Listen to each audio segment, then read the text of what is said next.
You know those finishes that make you immediately go, oh my god, that was a bit much. And if you're watching it with friends, you both look at each other like, what have we done? Should we call the police? This was horrifying. Yeah, we're gonna be talking about those finishes today, but with a very specific focus on when they've happened in title fights. Be it the suddenness of it, the brutality, or the ice-cold efficiency of the winner, the end of these 10 title fights had us absolutely shook. I'm Tommy from MMA On Point. A massive thank you to our channel Hall of Famers, and these are the 10 most terrifying finishes to title fights in MMA history. Number 10, Jon Jones versus Daniel Cormier 2. I will contend forever that there's never been a more intense or deeply rooted rivalry than that of Jon Jones and Daniel Cormier. Sure, Conor and Khabib was insane and very personal, but that was really what it was. It was personal and ugly. And while Jon and Daniel would get plenty ugly, the core of their rivalry was about who was the best fighter in the world, not beef over who called who a chicken. And the culmination of that rivalry made this finish all the more terrifying.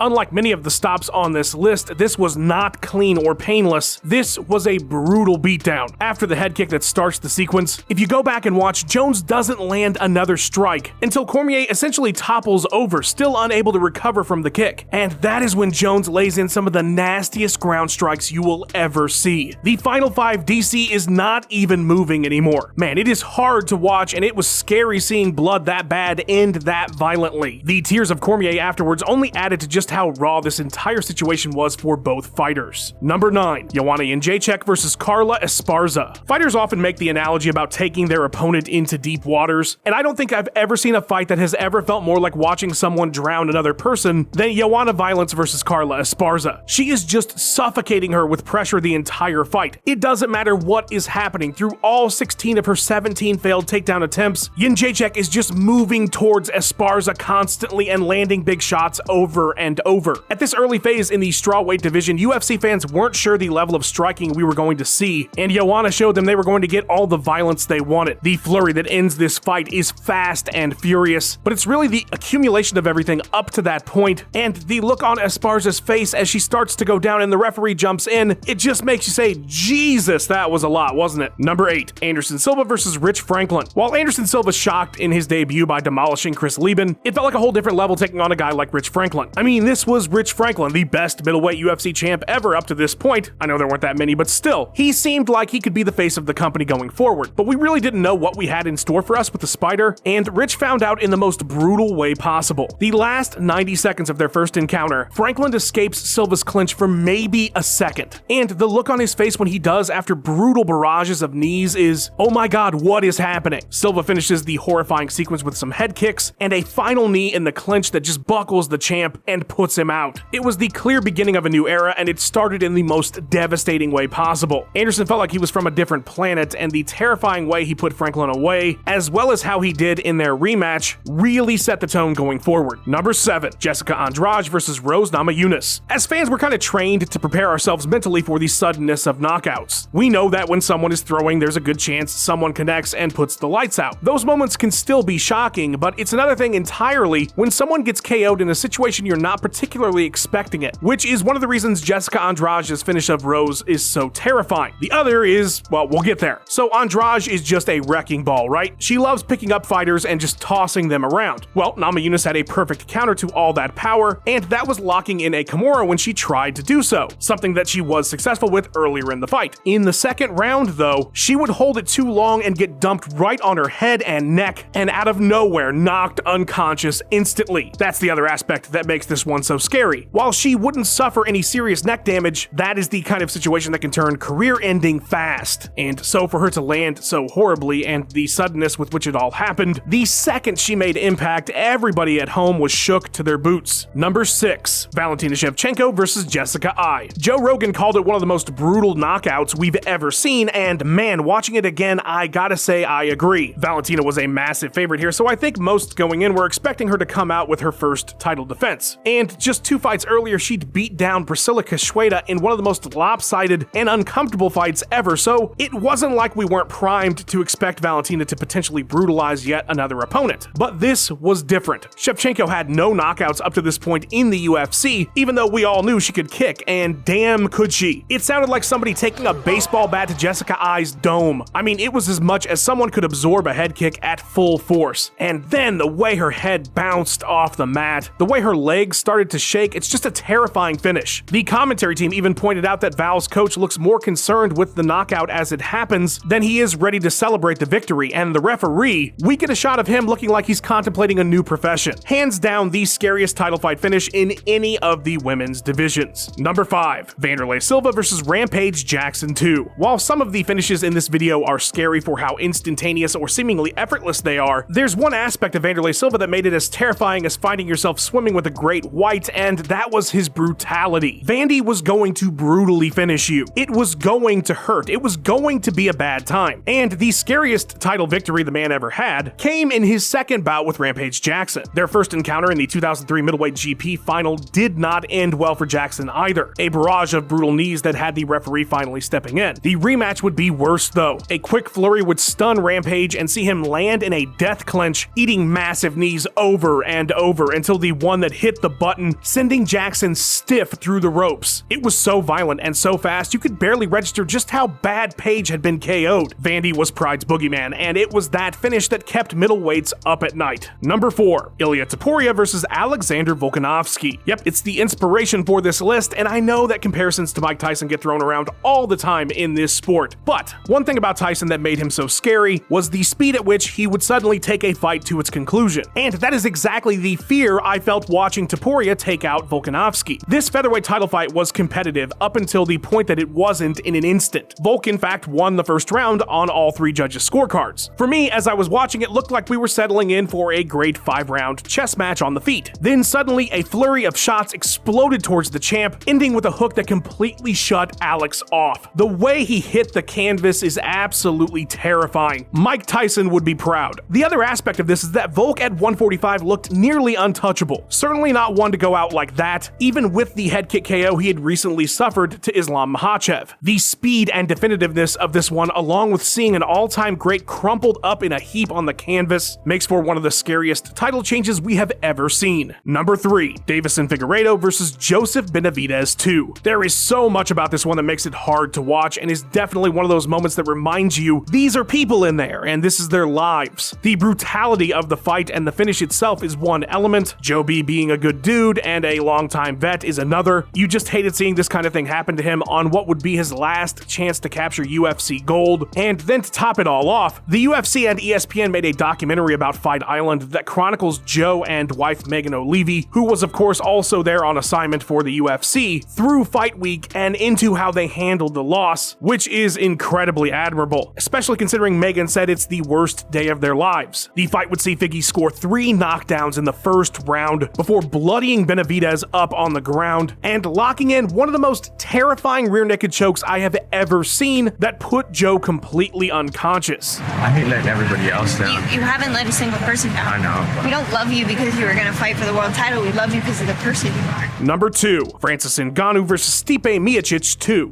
You know what's crazy is that you fully expect an Ngannou knockout to be terrifying. Like, you're mentally prepared going into one of his fights that he's going to hit something nasty and that person is not going to respond well to it. But even still, even with that mental preparation, it rattles you all the same. It didn't help that this time around he was doing it to everybody's favorite firefighter. Francis and Stipe had met before with heavyweight gold on the line, and it was a masterclass by Miocic in how to deal with an opponent with one-touch finishing power who blows their whole load in the first minute. In their second encounter though, in an empty Apex Center in a cage that looked twice as small as usual with their giant bodies in it, a calculated Ngannou would dismantle Miocic before scoring a knockdown that would see the champ rush in and catch pure uncut death in the form of a short left hook, toppling Stipe backwards over his own leg, entirely unconscious, making the vicious follow-up all the more cringe-inducing. Francis Ngannou is not a fighter, he is a force of nature. You should be able to claim an act of God on your insurance when he knocks you out. Now, before we get to number 1, some honorable mentions. This was a list where we considered a ton of finishes and I wanted to give some flowers. Gaethje's brutal beatdown of Tony Ferguson scared the crap out of me. Chris Cyborg's entire Strikeforce run was terrifying, as was her sudden defeat at the hands of Amanda Nunes. BJ Penn choking a blood-soaked Daddy Joe. The awesome terror of Silva's front kick on Vitor. Machida crumpling Rashad Evans. We debated stops like Usman Masvidal too. too, like Woodley Lawler, and of course Edwards Usman, but those felt more awesome and spectacular than scary. Either way, all of these amazing moments had us feeling rattled, and they all deserved a mention here. Alright, here we go. Number 1, Jon Jones versus Lyoto Machida. We started with Jones and we're ending with him. Now, I know it's probably controversial to put a submission here, but there's never been a finish that rattled me like this one for so many reasons. By the time JBJ defended the light heavyweight title against Machida, he already had an aura of invincibility about him. He took out Shogun Rua with ease, he avoided Rampage's power and submitted him in the 4th. There was never a moment of real trouble up to this point. And so to see the Dragon land successfully early had Joe Rogan on commentary note that this was the first time he'd ever seen Jones tentative in a fight. But that is where things changed, when the terrifying efficiency of Jon Jones came to bear. It starts with a cut. Jones opens it up by throwing a single elbow, just one, perfectly placed. It's all it takes. Then a single shot drops Machida coming in, and like lightning, Jon sinks in a standing guillotine. It all happens so fast and is so clean, you can barely register it by the time Machida drops to the canvas like a corpse. It was like 1 second he was there and the next second he was gone. The iconic image of Jones walking away from the lifeless Lyoto is one of the coldest and most terrifying things I've ever seen in this sport, and it was the moment that made me realize Jones was on another level, a horrifying one, without a doubt the number 1 finish on our list. You know who's scary good at editing? The editor of this video, Luke Taylor. He really makes these things work. Please follow him on all his socials, and go check out his YouTube channel. A giant thank you to our channel Hall of Famers. You guys are the best. Your support means a ton. If you would like to become a member, we got a new low price. Hit the join button. There's all kinds of exclusive content. You might even have a say in some videos. Liking and subscribing lets us know that you enjoyed the content and want more. Comment down below the finishes that really shook you in title fights. And thank you so much for watching, you guys. Peace. I'm out of here.